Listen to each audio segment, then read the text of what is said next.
What is going on, everybody? Let's clear the throat and let's get ready for some more Rostermania. This week for the Dreamhack qualifiers. Last week we did it for the WSOE qualifiers, and honestly, we said we're very likely going to need another video to come in because there's going to be some moves before the Dreamhack qualifiers. Some of these moves are insane. Some of these moves I don't understand why WSOE has these rules in place. Like, we'll get into that in a little bit, but very weird roster moves, I guess, between the two qualifiers. At least one weird roster move, in my opinion. But let's get into it. So, if you don't know the rosters, well, we're going to learn together here. So, start with North America. We will grade teams on their roster moves, like according to today, of what I think is how these could play out. The grades that you see already are ones that we already knew about last week, and so we're not going to change those grades, but we'll go over it really quick. So, C9 and NMG, same exact teams, as far as we know. Again, technically, as far as we know, who knows? But we've seen some crazy stuff over the past few days. But C9 and Energy, the same. G2, Chicago in, Kronovi out. That was obviously one that is going to stick. It's not really a tryout. They moved Chicago in, and Kronovi was out. And I put that as a B for them. And they showed up really well at the WSOE qualifiers. We'll see if that can continue here for the Dreamhack qualifiers. Next up, EG, Chicago out, Drip A in. So I had this locked in as well. I had question marks in, but the rumors were going around that it was going to be Drip A. So we graded based on Drip A anyway, and I put it as a C. And according to this, C plus is an average, so it's a little bit of a downgrade from Chicago to Drip A, in my opinion. Also, it's because of the move and all of that, and because they're playing from Seattle, which I'm not a real big fan of when everything's on East servers. So that move, we'll see how that one plays out. It didn't go well the first weekend with WSOE, but that was the first time they were playing with Drip A. He just moved out there, so we'll see how that goes. I assume that'll get better over time. Next up, FlyQuest is now Rogue, which we talked about, obviously. Kronovi in, Prime out. This didn't go that well for them either. They've obviously had a little bit more time to play together, but for the first go-in, it didn't go extremely well. I still have that rated as an A, because I think what Rogue needs is some leadership, some defensive play, and that's what Kronovi brings, and I think that's a well-suited roster move. So, continuing on. Zane Jackie out from Ghost Gaming. They tried out Arsenal last week. I'm actually surprised he's not playing this week because they played really well. They took G2 to Game 5, 0-second goal. They almost qualified for WSOE. They were playing pretty well, but instead they're going to try out Illusion this week. So this is the first one that we are grading here. So Arsenal came in. I believe the grade, I actually have the other one up, so it was a B+, yeah. I think I'm going to grade it basically the same. Right now they're still trying to figure out exactly what they want. I'm a little surprised in general with what the pros think of who is better with Illusion and Seabass.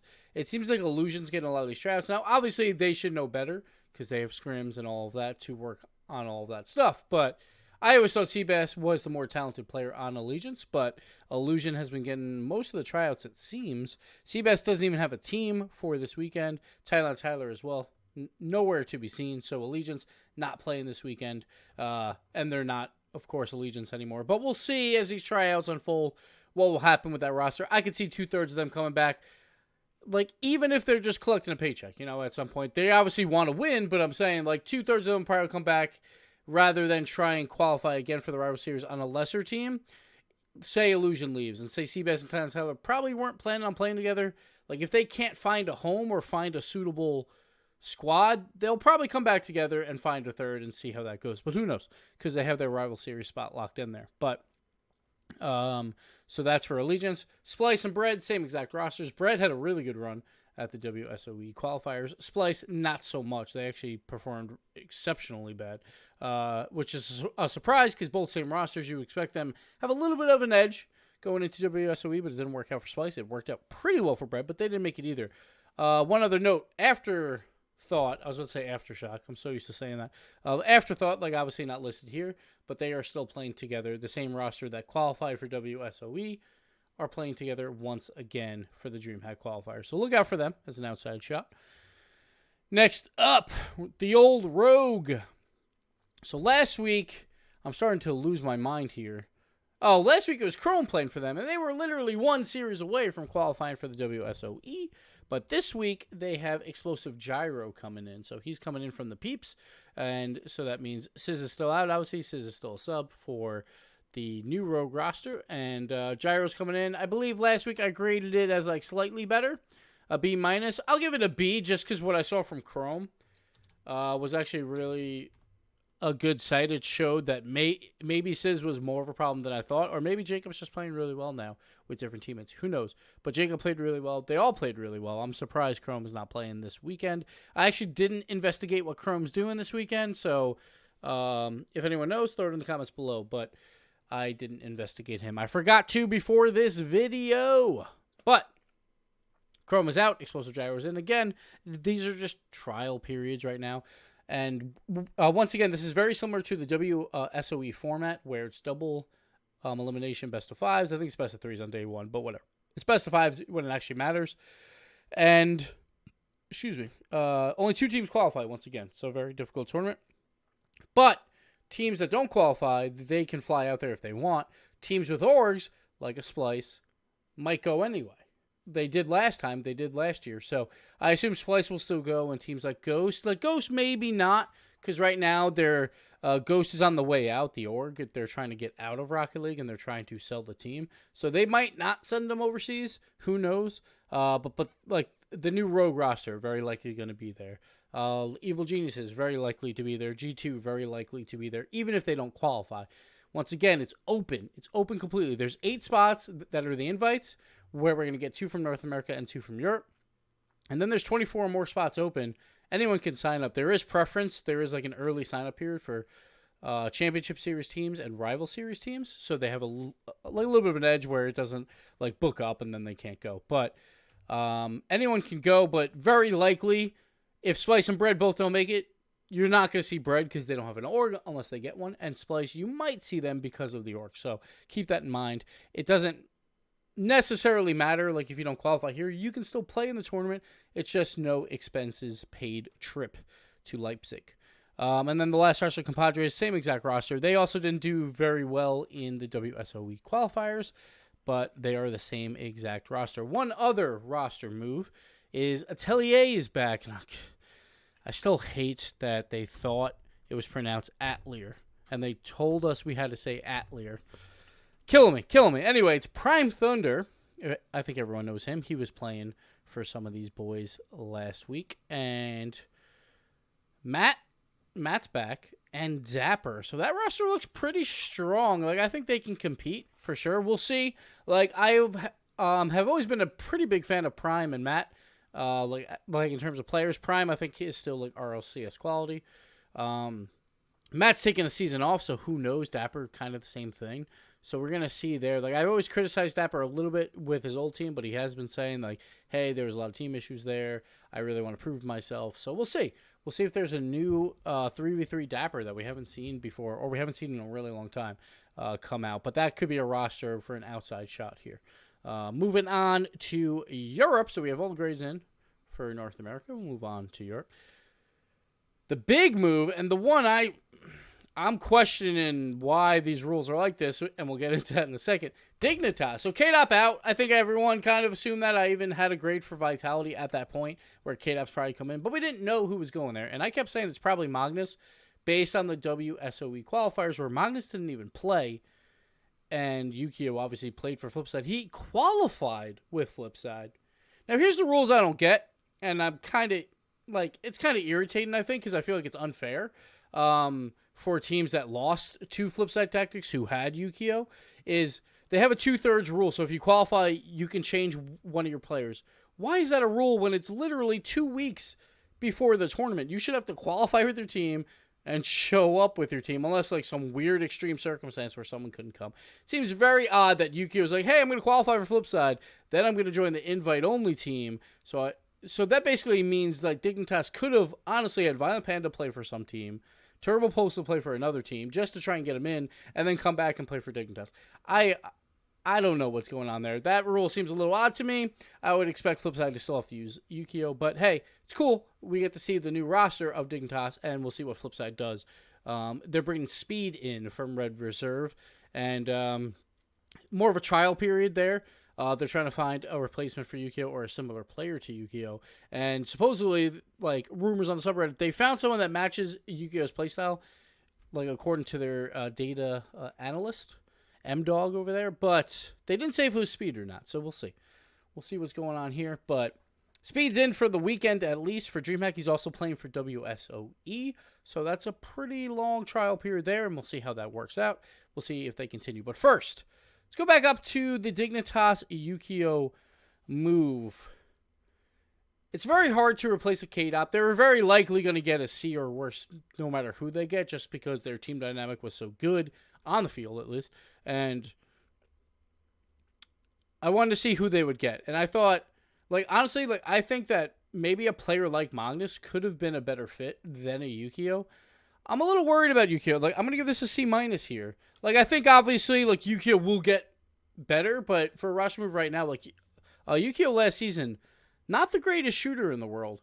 He was very inaccurate, very soft shots a lot of the times, and, like, the complete opposite of K-Dop.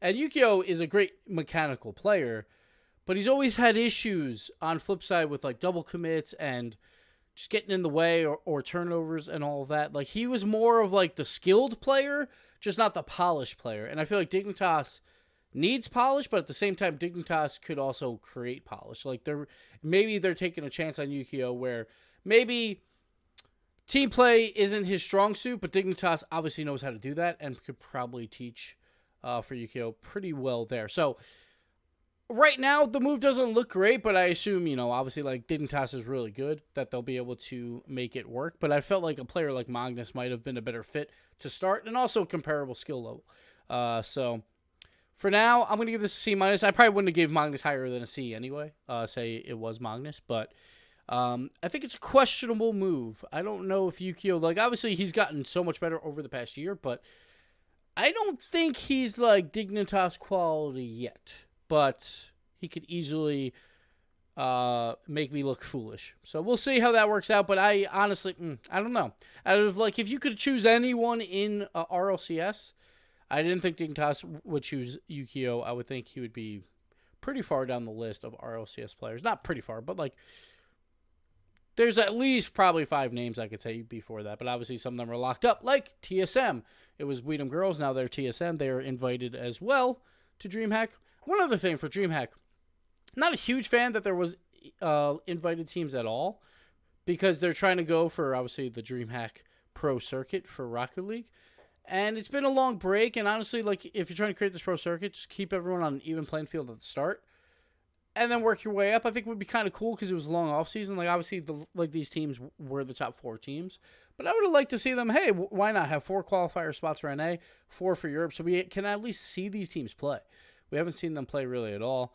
And honestly, they would show up anyway. So it's like, I don't think it would have mattered too much. And they should qualify. Like, if they are that good, then they would just qualify anyway. So it shouldn't have mattered. But that's just my opinion. Anyway, moving on for the DreamHack Pro Circuit, one more thing is, from here on out, they should probably invite the top 4. Like, whoever makes it to the semifinals, they should just invite those 4 teams, because if they're trying to do a continuous circuit, that seems to make the most sense. I don't necessarily need the 4 best teams anymore, because you're trying to make this like its own kind of like standalone thing. Whoever comes in the top 4 here should probably be invited to the next DreamHack, which is, I think, in June or July, I think, for Dallas. I can't remember. I think it's June. So no matter what happens in league play for RLCS or anything like that, I think those 4 should be invited at least, and then obviously have qualifiers. The one hiccup for that is if there's 3 European teams or something in the semifinals, then there would only be 1 qualifying spot for Europe, unless they still give them 2 and still give NA 2 no matter what happens. So that's where it gets a little interesting. They might have to say, hey, we actually need only 2 Europe and 2 NA. Who knows? We'll see what happens. Hopefully we just get 2 NA and 2 Europe in the semifinals, and that doesn't even matter. Okay, moving on. Yukeo out, Speed is in, and I thought the funniest thing was Red Reserve was like, wow, the subreddit almost found out before us that Speed was leaving us. So very quick move here for Flipside. Very, like, I guess, like, they got a little surprised or were trying to figure out the Yukeo move, and it probably happened pretty recently, and Flipside's going to be trying out Speed. The thing is, like, I don't know. Like, I feel like Yukeo he played really well towards the end of the season, obviously. And I'm not sure if Flipside needs Yukeo, but I think because of how quickly this roster is unfolding and how they have to try out someone so quickly, I'm going to give it a C. I think it could easily be just average and be C+, and I think like Flipside can still prosper without Yukeo. But for now, because it's a quick move and bringing Speed in, and Speed's been on a team that's been so like tactical with Red Reserve, he's going to have to relearn that. And obviously playing with Cooks here, like a lot of people say, is very difficult to learn at first, but then it gets better, obviously. So I'm going to give this a C for now, but I think when Flipside finds their replacement, I think they could be very comparable to when they had Yukeo. But for now, it'll be a C until that kind of melds together a little bit more. Next up, PSG is the same exact roster. Vitality. Pashy out, K-Dop in. I talked about K-Dop in on Vitality either way because it was like a very strong rumor. So I had them as a B+. I'm going to hold to that. They almost made it to the WSOE tournament, but they just fell short. And I think it's going to take a little bit of time, but I don't think this roster will take as much time. And honestly, sure they had like a bad loss versus Method, but like this roster looks pretty scary at times. So a B+ I think is still pretty suitable there for them, and I think this roster could be like the best team in Europe when they start getting solid here for the RLCS. So we'll see, but B+ for now. Mouse Sports. So I think this move gets even more questionable now that there's no Magnus so far in the RLCS, where they chose a lot. But supposedly they chose a lot for the dedication and the grind, and a lot's been working really hard. And of course, that's all the stuff that we don't see behind the scenes because we're just waiting here to see like games that matter. But the one thing I didn't like was Mouse has had a lot of like weekly tournament losses, not a lot of wins there at all. And so Mouse Sports didn't do all that well at WSOE either. So still a C- here for a lot. It's still a questionable move, but we'll see if they can prove us wrong throughout the season.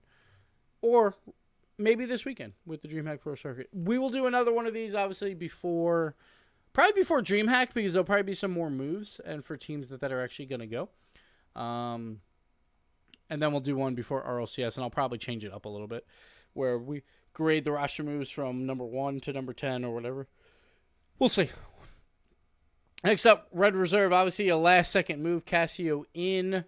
Casio's been a really good player on Method, and I think it's going to take a little bit.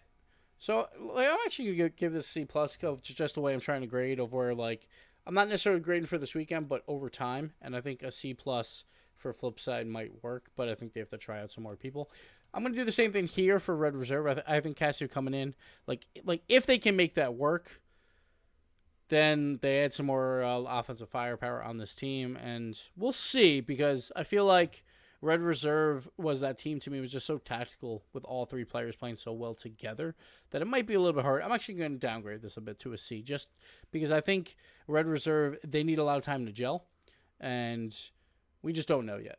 We just don't know what's going to happen here. And honestly, like I'm just saying that over a course of a season, where Red Reserve looked like a well-oiled machine, and I was saying, I think last week, that the sum of their parts does not equal this team. You have to add like a multiple factor there, like times 3, where they're just so good together that they actually make each other better when they're playing as a team. But if you separate them, they might not play that well. That's my guess. We'll see if that comes true. So I'm going to give it a C for now. Savage is the same. They should have qualified for WSOE. It was really unfortunate that Alpha could not play because it wound up like going to 3 or 4 a.m. So that's a little rough. But Savage, honestly, probably was going to be there at WSOE. So not them. PSG as well is going to WSOE. So hats off to them. It was going to be a close series between PSG and Savage. So who knows? But we would like to see it played out instead of being a forfeit. Next up, Fnatic. Snasky is out after last week. They tried to play with him for the WSOE qualifiers. Pondex is in, and that's a very interesting move because I feel like Pondex is not very good. Like last season, the season before that, he's always been like I think me and Shogun both rated him the worst player in the RLCS when we graded everyone 1 through 24, and honestly, he proved it. He didn't really look that good. He didn't look amazing throughout the rival series, but once again, scrims and practice and this whole offseason, players can change. But for now, Not a huge fan of this move. I didn't think Snasky was all that great. He was always the weak link, in my opinion, on that team. But I'm going to give this a C until we see Pondex. I haven't seen him really in a while. And questionable move, but we'll see how that works out. Next up, we thought Complexity was going to disband. A lot of rumors going around with Magnus. It still could happen. Who knows? But for this weekend, at least, it's Magnus, Greasy, and Flakes. And we haven't seen Flakes all that much in 3v3. Like, obviously, he plays a lot of 1v1s and all that stuff. But we haven't seen him with top players or top contenders. So we'll see how this works out. Like, Magnus and Greasy are still relatively good. And a lot, obviously, had the worst RLCS season he's ever had. So changes needed. Flakes coming in. I'm just going to give it a C+. I don't really know what Flakes is going to bring to the table, but a lot had a terrible season. And obviously he could have turned that around if they were on the same team. But I would say this is an average roster move that's not going to change them too much, which means that they're still one of the best teams in the rival series and should probably finish top 2. But I'll give it a C+. It's just a trial period, though, for Flakes, so who knows what's going to happen there. Next up, Tylacto out, Niels in. So Tylacto, I always felt like was the weak link on Secret. Niels coming in, I feel like he hasn't really played all that well. Like, he's played decently. Like, he's had a carry once in a while, but in the rival series, he hasn't really been playing all well. And I know that, like, dedication issues have been a problem for him, just not being on the grind as much. But, hey, again, this offseason, who knows? Maybe it was a wake-up call, and he's starting to grind out again. He is a talent that if he grinds, he could be extremely good. I'm going to give this one a B-. Just because I do think Tylacto was that weak link and they needed to change something. And again, like, this is a trial period. Who knows? But Niels in. Maybe he adds a little offensive firepower, but they got to worry about the defense first on that team. And we'll see if they can do that. But I'll say it's a slight upgrade. But we'll see if that dedication is there from Niels. Next up, Cassio out, Snasky in on Team Method. Cassio played really well in Method. Snasky, I feel like, has been on the downswing for a little while. We'll see. Like, he's still a talent. He's still good. But I'll give this one a C because I feel like it's a slight downgrade here for Snasky. And, yeah, we'll have to see what Method does. I don't think there's any notable rosters that I forgot in Europe. There could be something. I think Marky and Mike Rules are playing together again. I haven't actually looked them up. They played together for WSOE. Didn't go that far, obviously, but they were mostly just having fun. And, yeah, that'll do it for the Rostermania for Dreamhack. Dreamhack qualifiers are this weekend. Both Europe and North America are playing on Saturday. Both of them are playing on Sunday. So it's a 2-day event where the early rounds are played on Saturday. Probably going to be relatively boring on Saturday. I'm not going to lie. But there is a lot of streams going on. There's 8 different streams. 8 different streams. 4 for Europe, 4 for NA. Some include, like, for NA, I think it's like RLC and Lawler's going to be doing it. Shogun's doing it for Europe. And some others. I don't know the full list. But go check out those streams. Go watch them. But Saturday probably be relatively boring. Sunday should get very, very interesting. So we'll see how those all play out. But these are my grades for the Rostermania for Dreamhack. And guess what? It'll probably change all next week anyway. Dreamhack is February 15th, 16th, something like that. 16th through the 18th, 15th through the 17th. That weekend, whatever weekend that is. So we'll do one before that. Like if we know teams that are going out there and all of that, because you don't really necessarily have to know. I don't know. We'll see how that goes. But we'll do one before that if there is anything drastic changing. And next weekend is WSOE, the actual LAN with the top 10 teams. See who's invited for South America. I hear there's been a lot of issues trying to get players out there. The Chiefs are invited, and then everyone else that qualified, and Energy, C9, Dig, and TSM will all be out there. It should be a lot of fun. So I believe it's group play, 2 groups of 5.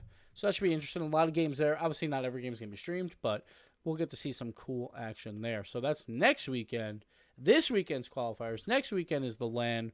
Then 2 weekends after that is Dreamhack. So things are starting to heat up for 2019. I'm excited. I hope you guys are excited too. Hope you liked the video. And yeah, we'll have a lot more Rostermanias coming up. But for this one, we're out. We'll see you next time. Bye.